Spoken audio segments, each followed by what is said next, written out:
Okay, welcome back. We'll skip the intro here, and just pick up with the next deck, which is what is blue red called? Not is it Uh, Prismari Performance. Prismari? Okay, yeah, the Prismari It's very performance deck. much a Spellslinger deck. I mean, it's is Uh, it? It's big, is it right? yeah, it's is it stuff. Which I mean, is.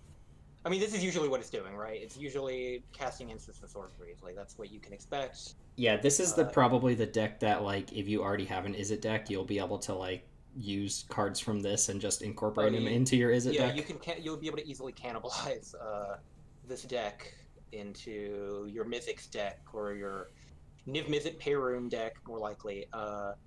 Yeah, if you're a filthy degenerate with a Niv Mizzet Perun deck, then Yeah, go for it. that's Mizzix. probably most of what's going to be happening with this deck. Mizzix comes to mind here, but yeah, Yeah, I'll Mythic as well. I'll let you take the reins on the Prismari performance deck. I have the Well, face commander up. okay. Well, the face card is Zephi Thunderous Conductor, which is a 4 mana 1/4 with Magecraft. But I just realized this is Uh, a 1/4. it is a 1/4. I mean, I should say in Commander, it's not like in other formats so much where the stat line is super relevant, and oftentimes I feel like they're choosing numbers at random for these stat lines, because for these value creatures, I feel like it very rarely has much bearing on the card or how it plays or anything really. So it's very interesting. Mm. Some of the numbers we end up with, but yes, 4 mana 1/4. Magecraft, whenever you cast or copy an instant or sorcery spell, scry one. If that spell's mana value is 5 or greater, create a 4/4 blue and red elemental creature token. If that spell's mana value is 10 or greater, Zephi Thunder Collector, I don't know who that is, but deals 10 damage to an opponent chosen at random. Yeah, There is a typo on the card. just to clarify, like we were talking about this beforehand. This happened with a couple cards in this set, but like the name is Conductor. You said Thunderous Conductor, which is also not the name of this card, which I Oh found yeah, funny. Thunder. And then for You some know, reason, the ability refers to the Thunder Collector, which is a really weird thing to collect, but yeah. whatever. They I said don't know what they were thinking or what was going on. they It was said in just, paper this typo would be corrected, but whatever. Let's talk about the card and what it does. yeah, that's neither here nor there. But yeah, So I like Magecraft. So yes, I Magecraft. don't think we had Magecraft on any of the other cards Um, from Lorehold, and Magecraft is the same. no. It's a ability. It's a trigger off of casting any instant or sorcery or Or copying copying. The an copying is a instant or kind of sorcery. big deal, especially for this deck and for these colors. I think the copying is really important. The copy text. Right. So Um, rundown. I cast an instant or sorcery. Tell me what happens. Let's say I'm just casting a cantrip. I'm casting Ponder. How does this work? well, I mean, you're going to scry one right when you Right. cast it before you do anything else. And it'll Before you resolve your spell. So I misread this. It reads a little weird. It says if that spell's mana value is blah blah blah blah blah. It's referring to the card you're casting that triggers Magecraft, not the card you're scrying. For some reason, I figured this was like you revealed the scryed card, and then that's what you're using to figure out the value. Oh no. That's not what it does. You cast a spell, and then you use that spell's mana value to determine whether you're Yeah, getting a token. you get increasingly.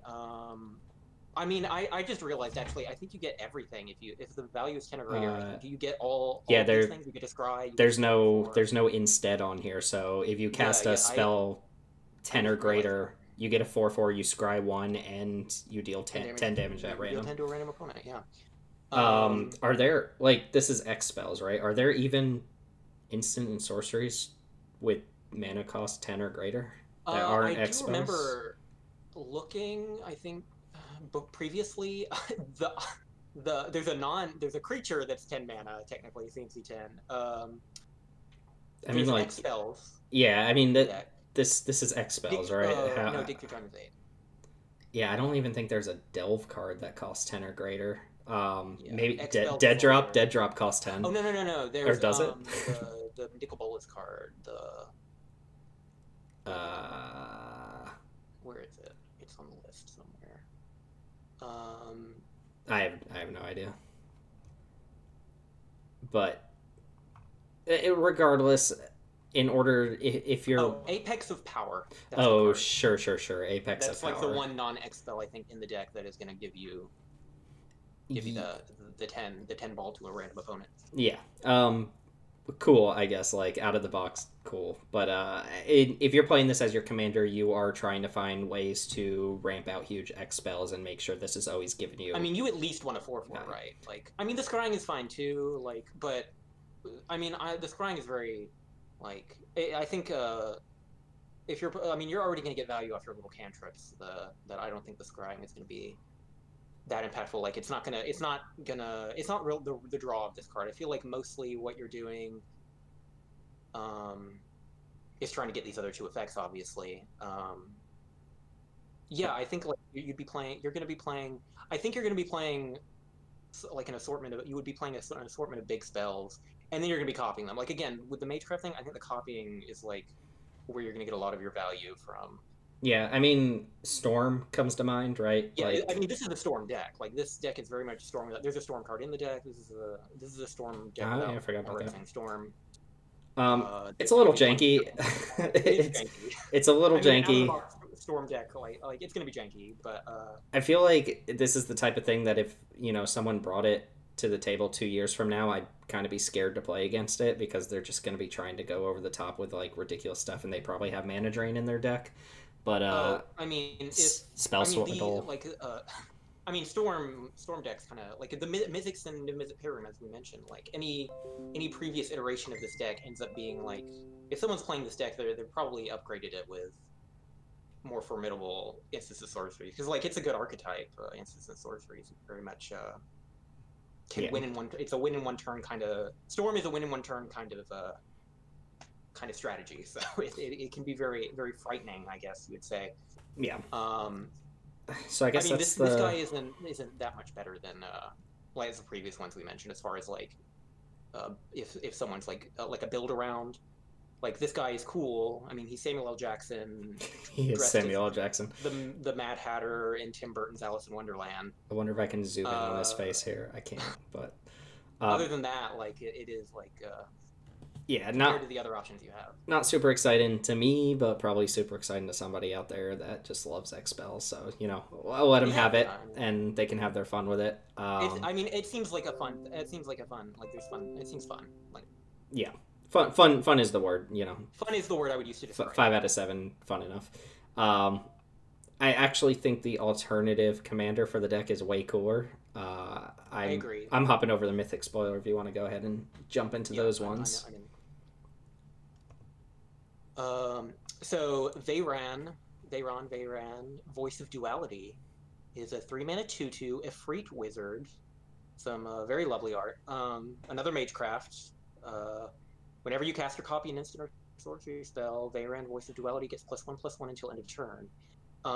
So it's kind of like prowess. Yeah, weaker but the second prowess. ability is, the second ability is the actual need of the card, where if you're casting or copying an instant or sorcery spell, causes an ability to trigger of a permanent you control to trigger, that ability triggers an additional time. So it's kind of like a Panharmonicon.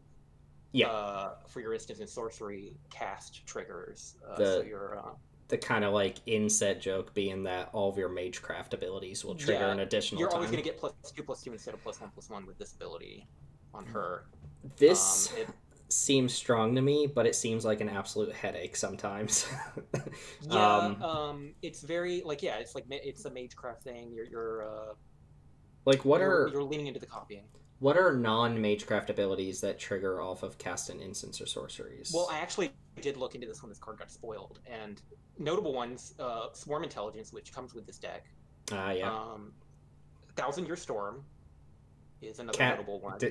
Cascade is a cast trigger, right? It triggers only on permanents. It's like Panorama. Oh, I see.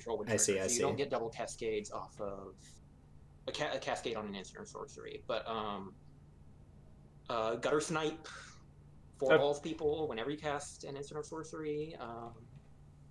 Yeah, I guess there's probably like plenty of them out there, but I think the kind of like crux of it is that you're probably just trying to make this card like arbitrarily huge through, and then play Chain Resignation or something. Yeah, and then you just kill them with a gigantic Veyron. I like this. This is a unique effect. This is the type of stuff I like to see out of Commander's product. I do feel like after they created Panharmonicon and they realized they can template things that way to like copy anything, they just kind of like have been going crazy with it. because they had it with like Yeah. Teysa and the death triggers. But it is cool. Like it lets him explore new territory by just letting you copy whatever like instance you want to copy, and this is a new take on like a thing that you're copying. So it's a cool card.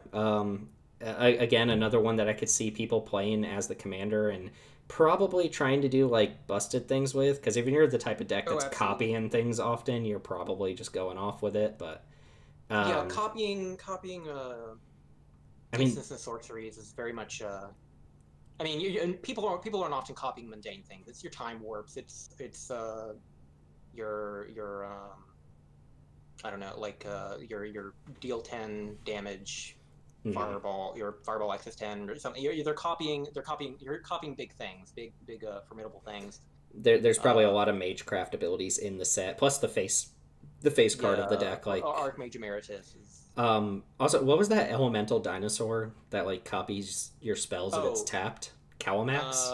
Calamax, yes, that's Yeah, from this last year, Ikoria. seems like it'd be pretty cool in there too to just double Yeah, up because on you the get Calamax. double copy Um, effects in there. But yeah, it's my experience is sure. things that incentivize you to copy stuff usually end up just going down this completely busted route. But Absolutely. That's like I like the idea of a deck like this where you're just playing ponders and cantrips and you're making a giant Veyran swinging for 14 or whatever. yeah, uh, But more often than not, people it's gonna be extra turns, which yeah, is not fun the most fun stuff. pro-social, not the most pro-social style of commander gameplay, I would say. But for some people that's I guess Yeah, their job. I would say this is one of the big winners from the set as far as like unique things go. So I'm Yeah, I like gonna it. lose to it a It's lot, but I'm happy to see it because it's a mhm. different I direction like the art for. a lot.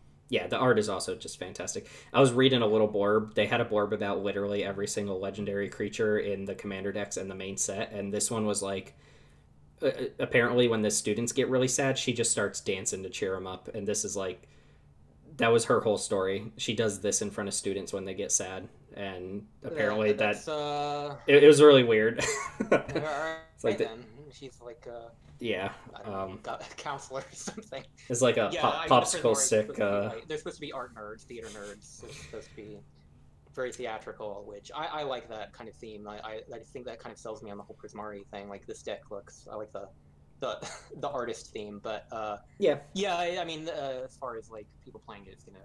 it's aesthetically If different I sit down than at a table with this card, I'm gonna sigh a little inside. yeah, you're gonna lose, Whatever. and then you're gonna be like, okay, next game, let's pull out Yeah, different decks. okay. Cool, Um, time warp, got it. tell us about Dazzling Sphinx. Okay, Dazzling Sphinx. 5 mana, flying 4/5. When it deals combat damage to a player, that player exiles cards from the top of their library until they exile an instant or sorcery. You may cast that card without paying its mana cost. Then that player puts the exiled cards that weren't cast this way on the bottom of the library in a random order. So, Chaos what Wand. is the Chaos Wand? It's right Chaos below. Wand, It's right yes. below Chaos Wand. Yep. Okay, I didn't. Yeah, let me click the card. Let me get my thesaurus. So Chaos Wand. I actually like Chaos Wand. I think that card's really good in Commander. I think it's good Literally and fun. everybody has spells in their deck. There's very few decks that don't, and you can Yeah. usually time it to just like interact with people with their own spells and not cost yourself cards and stuff like that. This is a little more awkward because it has to deal combat damage, and then like the spell you hit might Yeah. be a board wipe or something, and you don't want to cast it, Oh yeah. I mean, well, or a counter spell like that is kind of a. I've had my most notable game with Chaos Wand, I would say, is a game where I kept flipping X spells and counter spells and yeah. just cards I absolutely could not use with Chaos Wand every turn. It was very irritating. Well, that's the thing about Uh, Chaos Wand, right? Is the best timing yeah, to do it is like when somebody has a spell in the stack, just in case you do hit a yeah, counter spell. But the Dazzling yeah, Sphinx but yeah, doesn't. the being able to the Chaos One being able to command that effect at instant speed is definitely a plus for that card. This one, yeah, again, only you have to connect doing combat damage only on your turn, Hmm. uh, and it just say you may cast the card. So yeah, like I mean, I guess you could whiff technically, Yeah, but you're probably aiming for like the green player at your table and just hoping to hit ramp spells every time, right? Or the black player and hoping to yeah. hit like single target removal spells or something along those lines. Um, I mean, it does have flying, but yeah, deal combat damage to a player is often. th- I would rather it be an attack trigger. yes, the uh, there's a huge difference between being an attack trigger and an actual combat damage Yeah, trigger. I'd say Commander, definitely.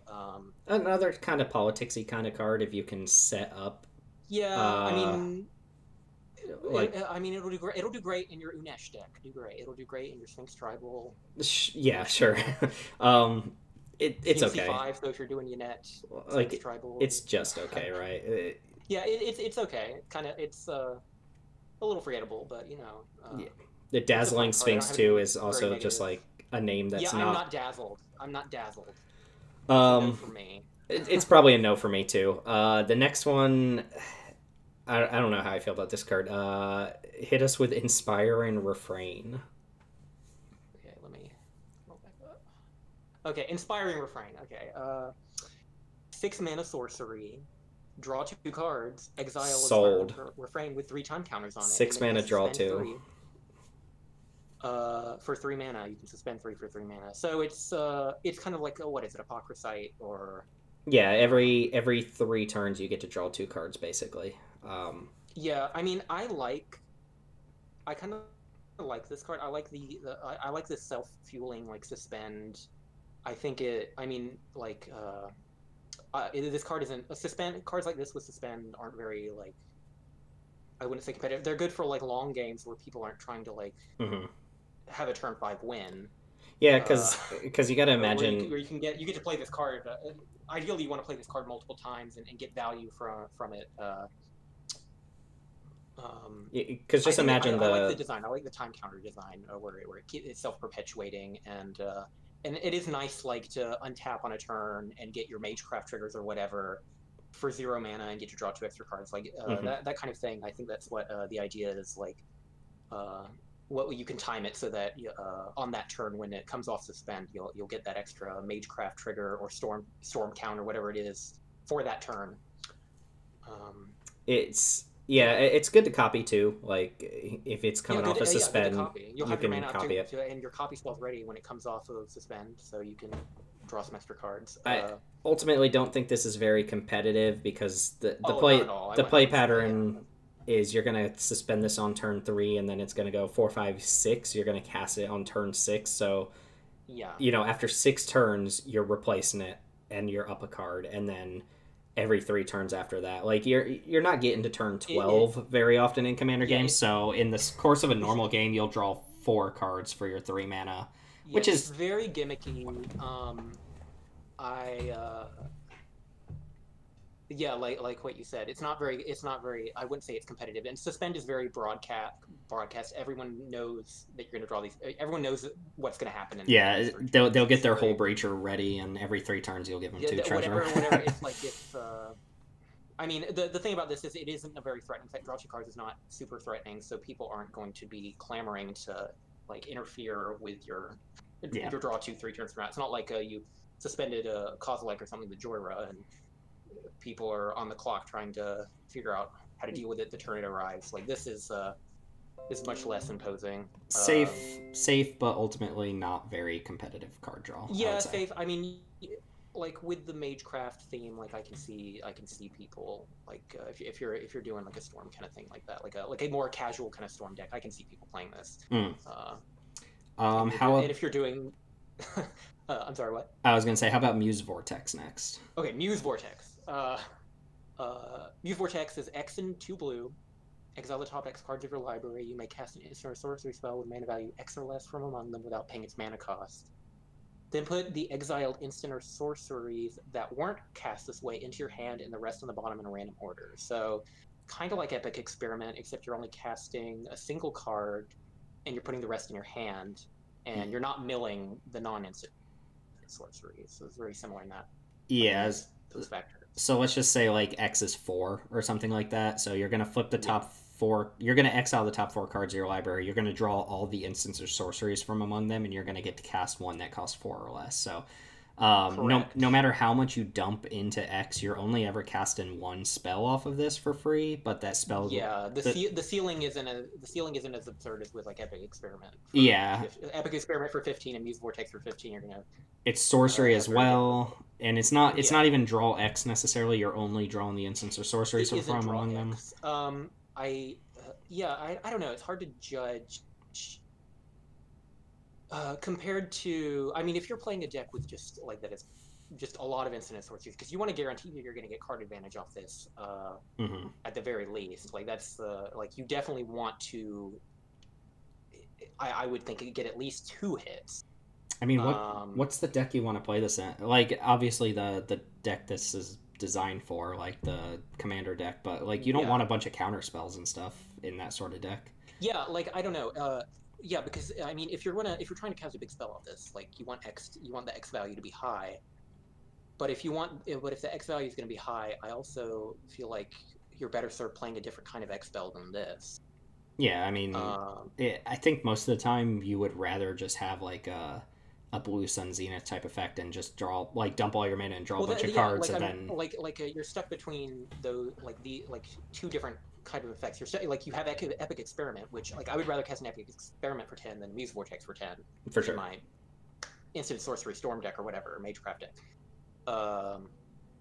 But then also, like if I'm not like I don't want to cast epic experiment for let's say 3. But I don't really want to cast this for 3 either. I'd rather cast Blue Sun Zenith for 3 or tomorrow at a comparable cost. The problems I always see with these sorts of cards in Epic Experiment is that like they go in the type of decks that want a bunch of X spells, but when you free cast the X spells off of cards like this, they don't do anything. So it's really awkward, like how you have to build your deck to take advantage of it. Yeah, I mean this is gonna draw you like. If X is a huge number, you're probably drawing 4 or 5 cards and getting to free cast one of them. But if X is ever a small number, it's not like you can just pay 2 mana for this, because it might just do straight up nothing. It's like Epic Experiment in that way. You don't want to. You're not. Yeah. Like this is a late game. X is never going to be less than 5. I'm kind of off of Muse Vortex personally. I don't think I'm ever casting this spell. I mean, I don't love it. I mean, it's probably fine in the precon. Oh, I guess we should have talked about the legendaries first. I think we skipped over the Born Red one. Well, that's fine. Here we go. Right yeah, let's we can do it right now. We got sidetracked by Mythic spoilers telling us what cards to review first. But okay, well let's loop back around to these 2 legends then. So, Octavia Living Thesis. Sure. Is CMC 10. It's 8 generic and 2 blue. Legendary Elemental Octopus. It's an 8/8, of course. The spell costs 8 less to cast if you have 8 or more instant or sorcery cards in your graveyard. It has Ward 8, and it has Magecraft. Whenever you cast or copy an instant or sorcery spell, target creature has base power and toughness 8/8 until end of turn. You know the joke. A bit of a meme. You know the joke with this card is that they use the number 8 on the card 8 times. I did not notice that, but you are. Wait a minute. Where's the 8? Oh, I see it. Okay, it's not a numerical 8. It's EIGHT 8. Yes, they did use it. It's an octopus. Get it? It's a meme. It's a meme card. It's like how all the words in Yannette or whatever are odd, or right, or Lord of the Void or whatever in the 7th. Like, yeah, it's another meme. I mean, octopus, we get it. This card sucks, right? Words. Unless you're cheating and sitting to play, this card's just bad, right? Yeah. Even in spell-based decks, you never have 8 instants or sorceries in your graveyard. No, like that is a very high ceiling. The only kind of deck that wants these high CMC like the sea creature deck is kind of like a meme deck that people build. It's like kind of popular. Yeah, right? People play Erixmathes, and we're gonna get into a much better card for that deck than this anyway. So yeah, there is they did print a better one, but this isn't it because 8 instances of sorceries to get your discount. Yeah, and I mean at that point it is very good. Like you cast this for 2, and then you just every instant of sorcery makes an 8/8. Right, Ward 8 is. Yeah, Ward 8 might as well just be hexproof. Basically hexproof. Ward unfortunately does not save you from board wipes. Other circumstances, like very narrow circumstances, and then the Magecraft ability. Like I guess if you're doing this deck but with like Young Peasy and Murmuring Mystic, where you have a bunch of you've made a bunch of little tokens with your instance of sorceries, and then you play this and you turn your tokens at 8/8s or something. I mean, I don't know. It seems like a lot of work for kind of medium payoff. Yeah. It seems like a lot of work to. I don't know, to get this card into play and to get payoff from it. Maybe there's like on an 8/8 jump block.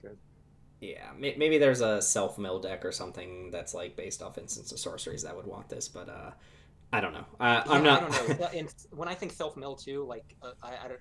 Yeah, I don't know. Like you have better things to be doing if you're playing a self mill deck than Mhm. Feels like more trying of to get a a discount on your 8/8, your vanilla 8/8 with yeah. hexproof ish. It feels like more of a joke than an actual card that like people are gonna play. It's a joke. Yeah, it's a meme. Like the meme is like if someone sits at a table with it, it's like, oh, cool, nice meme. But All they right. might win because no one. It's one of those cards they It might is. just win the game because no one. People were like, oh, they're playing a meme deck. I don't got to pay attention to them, Yeah, and which then is a they real cast like strategy. 5 spells and Definitely hit a you for strategy that 40. people employ. I feel like where they sit down at a stranger's table with their joke commander and eke out a win. All right. Well, But you know, let's move on to the red one. The yes, red legendary the creature. Ryonya, Just a little bit of a Fire headache. Dancer, CMC 5, Human Wizard, 3/4. At the beginning of combat on your turn, create X tokens that are copies of another target creature you control, where X is 1 plus the number of instant and sorcery spells you cast this turn. They gain haste, exile them at the beginning of the next end step, so kind of a Splinter Twin Yeah. Heat Shimmer token. You always get one. It is 1 plus the You number always of get instant one, sorceries. so You're that's almost cool. so that means like the turn you play this, you can I don't know, like you go Solemn Simulacrum and then you play this on turn 5, you make a copy of Solemn right away, and then the next turn, if you've been untouched and nobody seems to think this is a problem, like you cast a bunch of spells and then you copy your Solemn or whatever a bunch of times. Yeah, well, I am convinced that this card is really good, and can be very good. It kind of reminds me of kind of like Felden, where you're making token copies of your creatures for value. Mhm. But unlike Felden, this has like I mean, I think Felden has more is more of a graveyard thing, and I think Felden's a little easier to play than this. But this has the potential of going wide and making It is 4 or 5 it, Coil engines or whatever. it is interesting because it's the type of card where you need creatures worth copying, but you also need to be the type of deck that can cast a bunch of spells to really take advantage of it. So there's That like is true, which you don't have that problem with cards like Felden. Where yeah, there's a not, deck built-in restriction. Preferably cheap instant sorceries because you want to like. I mean, you can play like play multiples per turn. You're probably playing like more heat shimmer type effects, and those are like your instant and sorceries are actually like what is it, twin flame and stuff like that. Yeah, you're leaning into the heat shimmer type effect to those kind of cards. Like yeah, another card that could potentially just end the game like under the right conditions. Also, very gimmicky kind of card with like Obeka or the Sundial. Yeah. You would probably play this. Yeah, I can definitely see this more as an in the 99 kind of card with like Ubeka or Brood Clad or something along those lines. Yeah, like I could see like red black kind of like Reanimator where you cast Reanimate on a big thing that's a spell, so you're gonna get an additional copy of whatever you brought back. That's a good idea. Like yeah, definitely like in the 99 because I don't know, CMC 5 is 5 mana like, 3/4 is not very good, but it's if you play this as commander, I feel like this might be the kind of card that draws hate, especially. Oh, I guess you have. Yeah, I was just thinking good creatures out on the board. If this is your commander, you can't cast Reanimate, so that knocks it a little bit. Yeah, like in the 99, because you are limited by what red, like specifically mono red, is doing, and yeah, and I think it maybe pulls into too many different directions for I don't know a mono red deck and for it to function. Yeah, optimally. I'm not sure what the deck looks like that is playing this card, but I imagine if I sit across from the table and somebody's playing this, like it's probably going to do some cool things. So I'm not mad at it. I'm not playing it myself. It could potentially do really good things. Making a bunch of copies of a creature is a good effect. People play Kiki for like and abuse the hell out of that card for similar reasons, and people would be doing similar things with this, I'd imagine. Yeah. Yeah. So that's the other legend. I guess we'll jump back to Cedric Diggory. Yeah, where redhead Cedric Diggory. Yes. Cedric, does he look like Cedric Diggory? I mean, I don't know. He might not. I mean, whatever. Like, how is the name Sly Instigator not already on a card? Anyway, I don't know. What's it do? Running out of combination of the words for Magic cards, but yeah, I mean, I feel like this is another effect we see in a commander released every year. The make your opponents attack other opponents, goad type politics kind of thing. So yes, Lion Instigators, CMC4, 3 generic and a blue, 2/4. You pay a blue and tap it. Until your next turn, target creature an opponent controls can't be blocked, and it's goaded. So basically you're picking a creature to forcing it to attack one of your other opponents and guaranteeing that it connects. Which, I mean, that's cool. It's very awkward that, this is a 4-mana 2/4 that the next turn you have to activate by tapping it. Like, it also, does this play into the theme of the deck at all? No, this is very much sort of a random inclusion. Yeah, the card is. They might have a collection of like a list somewhere or a spreadsheet of random like commander card concepts that necessarily don't have a home for an archetype or like a deck archetype that they're releasing at any given year. So they just slot them in when they need a spot like in a deck. They just slot them in. I mean, this feels like the type of that to me. It definitely does. It feels like the type of card that you would want in like Commander Legends when you're drafting and like you're coming up with a game plan to kill your opponents. It doesn't feel like the type of card that anyone's ever playing there in their actual Commander decks. Yeah, and I don't know, this strategy also is very very hit or miss, and it's kind of risky because like it relies on combat, which is unreliable in Commander, I would say. And it's like the your opponents having creatures, which your opponents don't always have creatures. Like especially playing a deck like this, like they're not like the goading their Veyran, Voice of Duality or whatever isn't going to matter much because they're storming off. Like it's and then not very impactful. Or there's also like, if it's just 1v1 goading, like this no longer does anything, and then true. I had another thought too, but I lost it because I just don't care about this card at all. So true. I mean, we'll get to that kind of issue with the one-on-one situations with the Silver Quill deck, but it's that is a issue with these kind of decks that rely on your opponent's creatures. It's very So I've got the Demonstrate card up next for this deck. Yes, so which has a very weirdly drawn character in the background compared to the character in the front round. But you mean it looks like a little dwarf, Raggedy Ann doll. She does. She's kind of got a Raggedy Ann going on. But anyway, what does this card do? The Demonstrate cards all have whatever school that the deck they come in. They have someone from another school in the background or foreground or whatever. Being demonstrated to whatever this technique is, so that's kind of a meme or a little nice little artistic flourish in this cycle. 4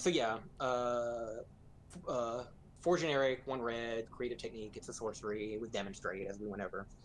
Shuffle your library, then reveal cards from the top until you reveal a non-land card. Exile that card and put the rest on the bottom of your library in a random order. You may cast the exiled card without paying its mana cost. So that's Mind's Desire, right? Is that the same effect?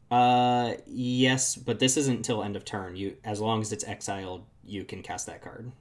You do still have to obey time and restrictions, but this doesn't say until end of turn anywhere. So. Oh, I didn't notice that when I had my first read. That is pretty good, actually. So I think. By itself, like 5 mana for this effect is not good because you're just turning 5 mana sorcery speed into a random other card. So you don't know. It's very inconsistent.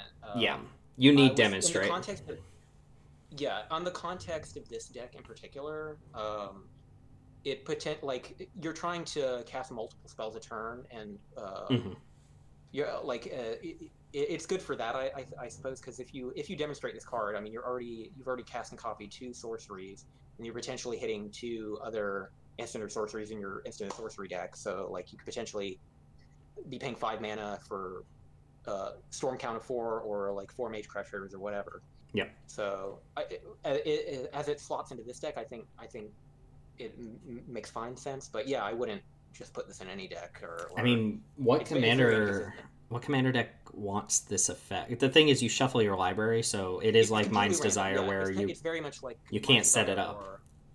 Or what is the one? The Simic card. I'm gonna click the card. Let me look at the thesaurus. I know what you're talking about. Unexpected results. Unexpected results. Yes. Yeah.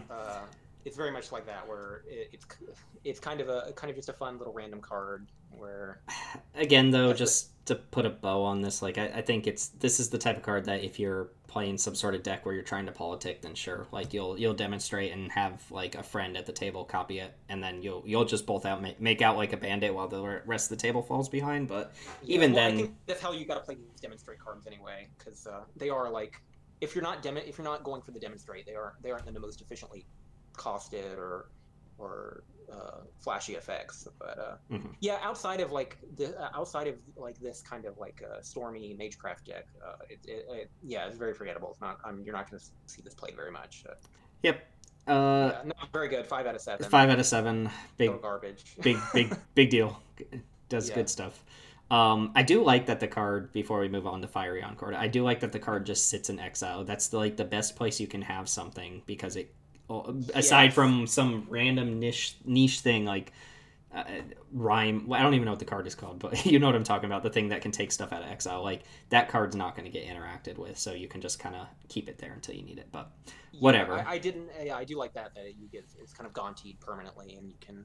Yep. Whenever point in the game that comes up that it'll be relevant, you can play it. But yeah, Fiery... other than that, like, it's still consistent. But yeah, Fiery Encore. 4 generic, 1 red sorcery, because instant sorcery deck. You see the theme?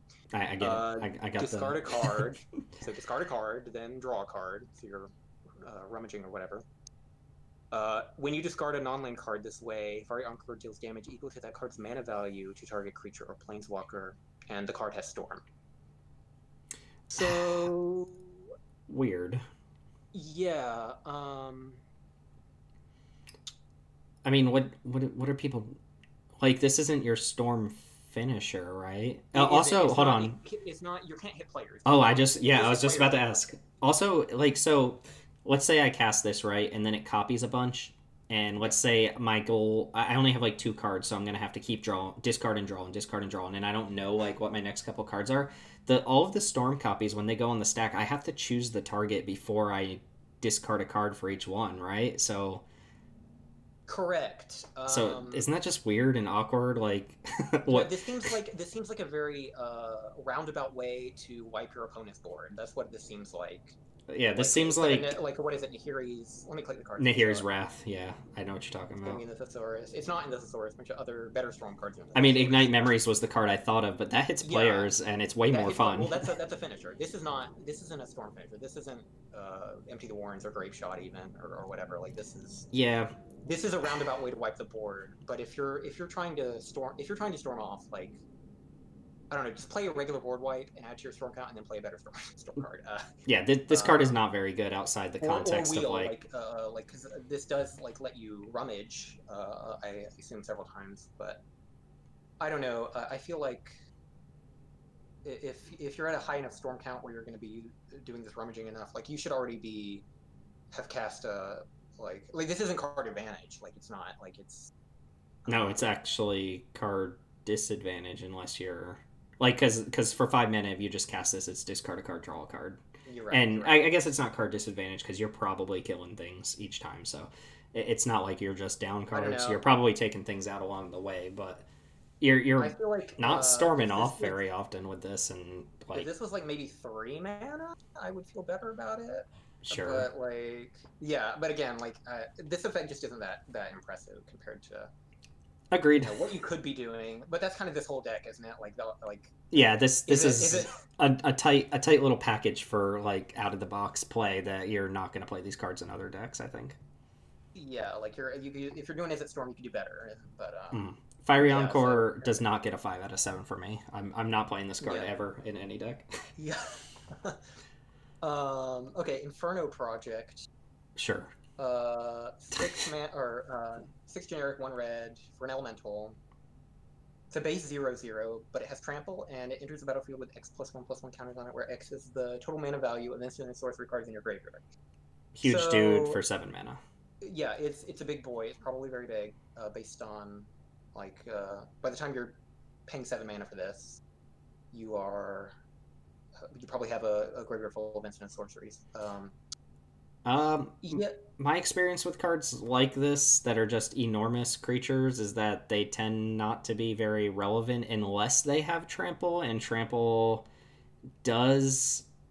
I mean, trample makes this card playable, whereas without trample it wouldn't be, and even I then, agree. it's like it's still 7 mana, and I don't like if you're playing a deck that has huge instants and sorceries, your finisher probably isn't going to be a giant trampling creature. It isn't. I mean, my initial thought, like playing this card, you're probably going to flank it, or Yeah, that's true. Chandra's Ignition, but I still don't know if that line of play is worth it with this card when you could, I don't know, play something else or play Malignus or something. Hey, Malignus came to um, mind for me as well. Just yeah. arbitrarily kind of large creature.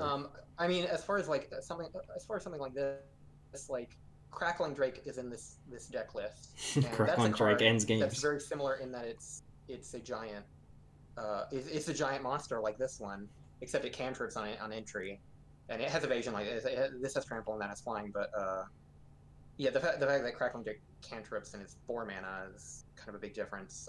Although I guess it's not as big as this can be potentially, but I don't know. By Yeah. the time you're casting by the time you're casting either of these cards, like uh, it's going to be big enough to be threatening or big enough for you to fling and maybe off a player Yeah. or at This least also come just by a good deal. this just gets hosed by graveyard hate too, whereas Oh like yeah, that's what I was going to Crackling mention Drake that does next. Like not. graveyard hate.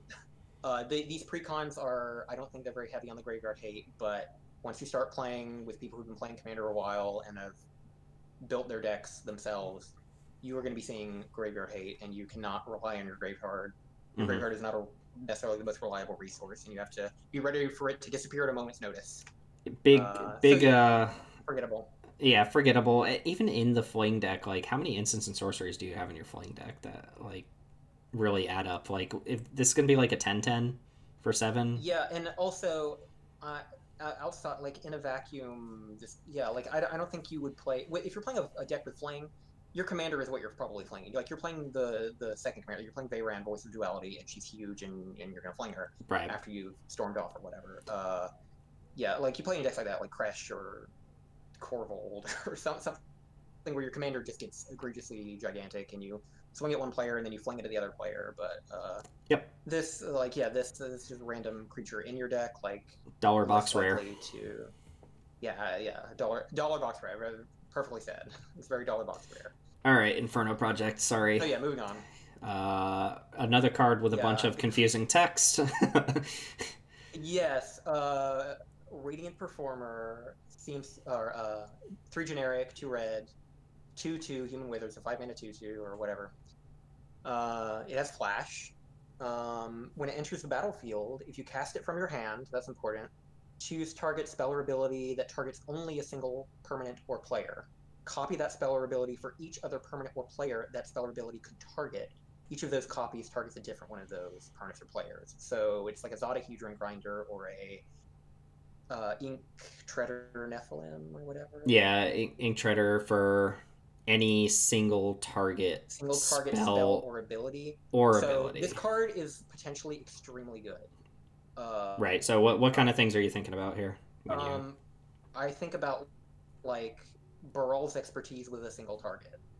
You get basically to cast all your CMC4 or less cards in your hand.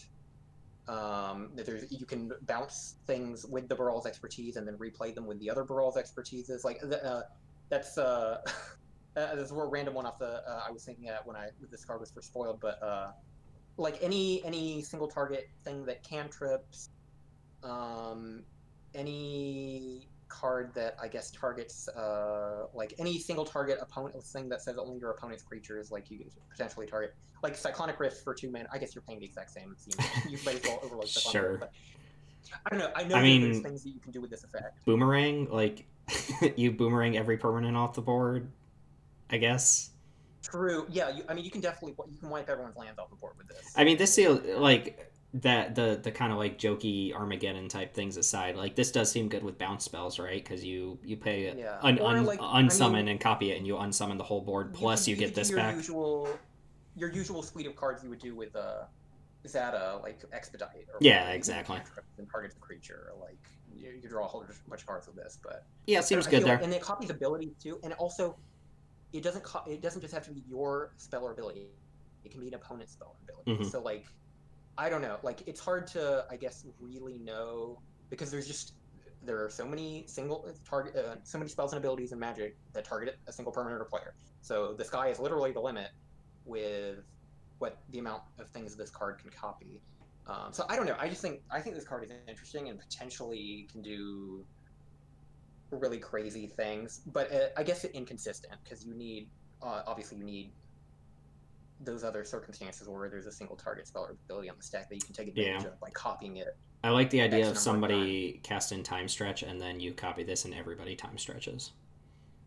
Does time stretch target? I don't know. Like, I don't know, time warp then. Like, yeah, something is hard. Like, yeah, you can cards like that. Or actually, if everybody time warps, doesn't that just mean the turn order continues? I think you're right. Well, you know what? It kind of nullifies their time warp. So yeah, agreed. This is pretty powerful. I like that they kind of fixed the dual caster mage problem where this has to be cast from your hand, so you can't. Yeah, because that was my initial thought. I was like, okay, so you can just go off of this, right? Yeah, you can't just like copy a clone spell and just continue cloning things over and over and over. But yeah, but in the context of like the magecraft or whatever, like you can get a bunch of magecraft triggers with the copying of a spell. So like, it is the type of card, just like dual caster mage. It is the type of card though. Like sometimes you hold it up turn after turn and nobody gives you a good thing to copy. So you kind of need to expedite that yourself, I think, and make sure you have things worth copying in your own deck. But it is 5 mana. Playing it, it's not like dual caster mage. I think is more ubiquitous, mostly because it's cheaper to cast. This card, yeah, you're probably gonna be playing like an instant or sorcery deck. Having it in your own, you're gonna have your own stuff you want to copy, and then if someone else plays something cool to copy, like cool card. Yeah, I like this card better than Inferno Project. You know. Yeah, definitely better and more interesting. Top end of card in this deck as far as how interesting or playable. I would say this one's more on the top end. So we have 3 or 4 more here. We've got another one of these weird suspend cards with like the same kind of red art version. Rousing Refrain, 3 generic, 2 red for sorcery. Add red to your mana pool for each, or just add red rather for each card in target opponent's hand. Until end of turn, you don't lose this mana as steps and phases end, and then you can exile it with 3. You exile it with 3 time counters on it after it resolves. So, and it has a suspend 3 for a generic and a red. So it's the same deal as the blue one that draws 2, except this one is kind of like a ritual or like. Now, this one strikes me as one of the more powerful cards in this set because this one's this effect can potentially be really really good because I mean it's like for your like for this kind of deck, like where it adds to your storm count, gives you the magecraft trigger, and refunds the mana. Gives you a bunch of mana. Potentially gives you a bunch of mana, especially if you suspend. It comes off suspend, and you haven't spent any mana. It gives you a big chunk of mana that you keep for the rest of your turn, and you can use it to storm off or whatever. Yeah, I mean, even I was thinking like outside, like as far as just like a card from this set that we will probably see like moving forward. This card has like a lot of potential. It's not quite Mana Geyser and it's not quite Jeska's Will, but the fact that the turn this comes off a suspend, which can be turn 5, the fact that this comes off suspend and you probably get 4 or 5 free mana for that turn, you can just kind of like go off that turn. Effects like this are usually pretty powerful, and even sometimes games happen where somebody just has like 30 cards in their hand and a Reliquary Tower, and you cast this for 5 mana and you make 30 mana. So and this potentially equal, like, because someone has 30 cards in hand, you yourself are probably in more of a losing situation, so this can potentially equalize things in that regard. But the thing about suspending this card though is this is one that someone will have a counterspell ready in 3 turns for it, because like you said, or people will just try to empty their hands before it comes off suspend. Like true. It's like a Wheel of Fate, where people are gonna make sure they get max value off of, or deny you value when this card comes around to being cast. So I actually like this one. Itself, like that's like you can double dip or whatever, like however many turns the game goes on. Yeah, I like this one. I think it's powerful. It's probably really good. The other one. Oh yeah, I mean this is probably maybe not the most powerful card that we've looked at, but it's definitely up there as one of the more powerful cards that I think we'll actually see play outside of the precons. Yeah, I agree. I agree. I'll give it 6 out of 7. That's how I'm feeling about Six rousing out of refrain. seven. You're Six breaking out the of meme. seven. Okay. Maybe the first six out uh, of seven. I don't know. yeah. um, okay. Surge to victory. 4 generic, 2 red, sorcery. Exile target instant or sorcery card from your graveyard. Creatures you control get +X+0 until end your turn, where X is that card's mana value. When a creature you control deals combat damage to a player this turn, copy the exiled card. You may cast the copy without paying its mana cost. Okay, a So lot going on with this one. there is a lot going on. This is definitely one of those. It's definitely a finisher kind of card, like a big finisher kind of card, I think. Yeah, I think about like obviously you want to have a like kind of a swarm of a swarm on the board of like your young pyromancer tokens or the Ryonya fire dancer, like and then you cast this and get I mean you're pumping your boards, you're potentially swinging in for a lot of damage here, and you could, and if X is high, it means you exiled a high value spell that you're gonna get a lot of value copying in multiple times, very likely. Yeah, another card where like it's kind of hard to judge because the ceiling is kind of high on it. The ceiling is high, like, and what it can do. The floor is like, that this card. Turn spell, like time warp is like. Oh yeah. +5 power to all your creatures, and you potentially take a lot of consecutive extra turns if your board is ripe. Which your board is ripe if you're even casting Surge and Victory. Right. Surge to Victory. It's a weird one because I don't think this card's going to come up too often, but the decks that are playing it are likely gonna do something very broken with it. Yeah, it's a very specific circumstance that you want to cast this card. It's another strange one though, like that red legendary we were talking about, where it's you want expensive instants and sorceries ideally, or potent instants and sorceries, but you also want a bunch of creatures on board. You also want a bunch of creatures, so like it's pulling you in two directions. Yeah. So yeah, I think likely, yeah, it's likely. I mean, I'm sure it will always be in the Ryonya Fire Dancer deck or whatever. You probably definitely play this in the type of decks where your creatures are in the form of instants and sorcerers. I'm thinking like I was gonna say your goblin deck, your I don't know what the cards are called. Like dragon fodder and stuff like that. Yeah, those kind of cards where you're casting instant sorceries that make creature tokens. So, but even those decks don't typically play expensive instants and sorceries where your creatures would get really huge off of this. I don't know. It's a finicky card, but I see it like it's potentially busted if you make it that way. It's really good in those specific decks. I would say that. Yeah, I don't know that those specific decks exist, but maybe there are enough tools in this set that like encourages people to build those sorts of decks where you have a bunch of instants and sorceries in your deck that create creatures, specifically like multiple creature tokens, things like dragon fodder and I don't know, like other cards that do that.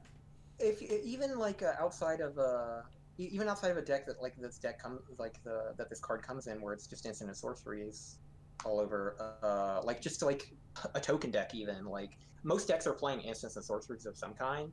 Like you could get like imagine like I don't know, like you're playing against like a red green token deck, like a Tan of the Bloodsower or something, and they have a bunch of tokens and they cast this and get their Cultivate out of the graveyard or their I don't know, Second Harvest or something. Like even if you get something that isn't like Time Warp or something crazy, I was thinking you're still pumping your board huge and you're still getting pretty good value. Yeah, I was thinking specifically like Alex's Tana and Sidar yeah, I deck. wasn't gonna name specific people in specific decks, but I'm just doxing Alex right now.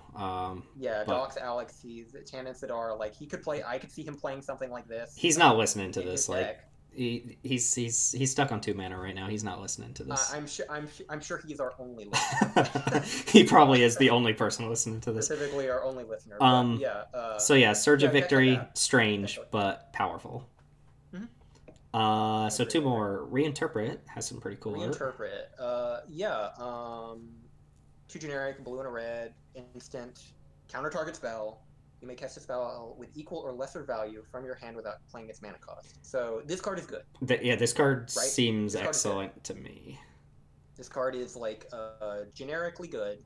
I feel like many red blue decks can will play this card because. I mean, ideally, you Yeah, want to be countering an expensive spell and then free rolling an expensive spell from your I mean, hand. you played in the same circumstances you would play Mana Drain, like because it's doing essentially the same thing. It's refunding you mana from the countered spell. Yeah, this kind of is. So you cast it immediately. This kind of is like a mana drain where you're forced to use that mana right away.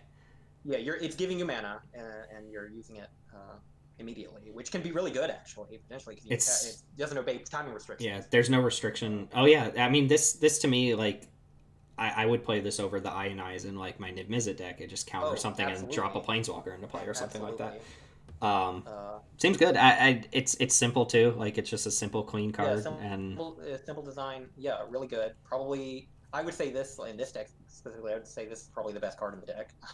Probably, yeah. This is the most likely. The most played. It is going to be the most played in this deck. I'm certain. This is also. I mean, this is the most staple card that we've seen so far. Yeah, it has staple written all over it. It's unconditional counterspell with a bunch of upside, which Commander players love.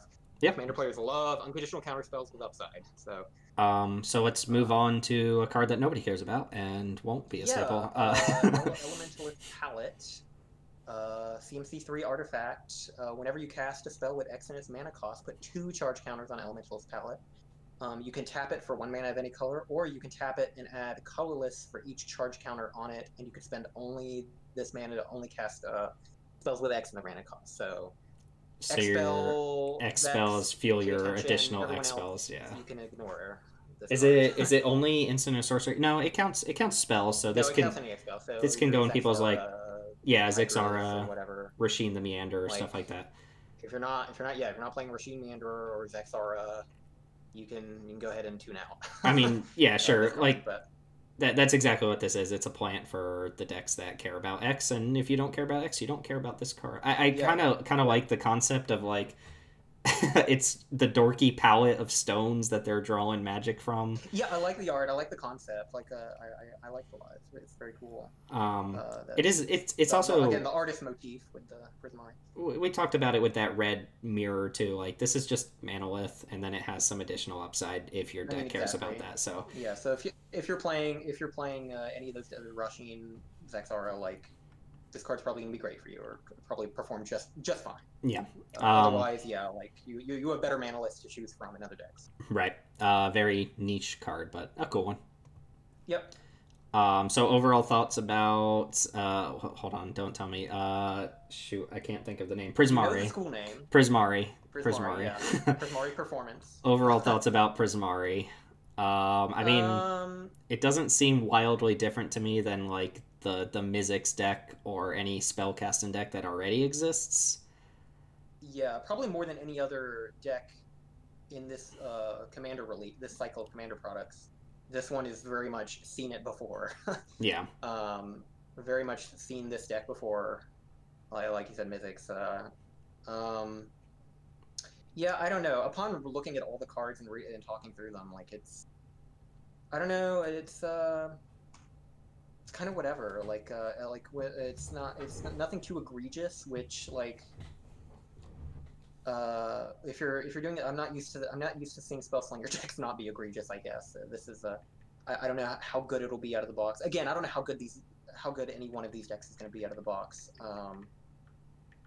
I mean, this one definitely gets better the longer the game goes. So, and I would say that, yeah. The precons from our experience, I think, tend to go pretty long because all your cards People are dorky and. That's what my feeling today is like. How does this deck win? Yeah, I guess that's all the decks. They can't all have 8 mana flying double strike creatures in their deck, but yeah. There's not really necessarily a card in this deck that I'm like, wow, this ends the game immediately. I would say the cards that we just looked at for this one are a little bit of a split between cards that you'll probably see and cards that you'll forget about. Like it's probably about half and half. So definitely, half and half. Yeah, definitely. Seems cool. Yeah, whatever. 5 out of 7. Yeah. Yep. Moving on to why don't we go ahead and cut this one, and then we can pick up with Quandrix. Yes. All right.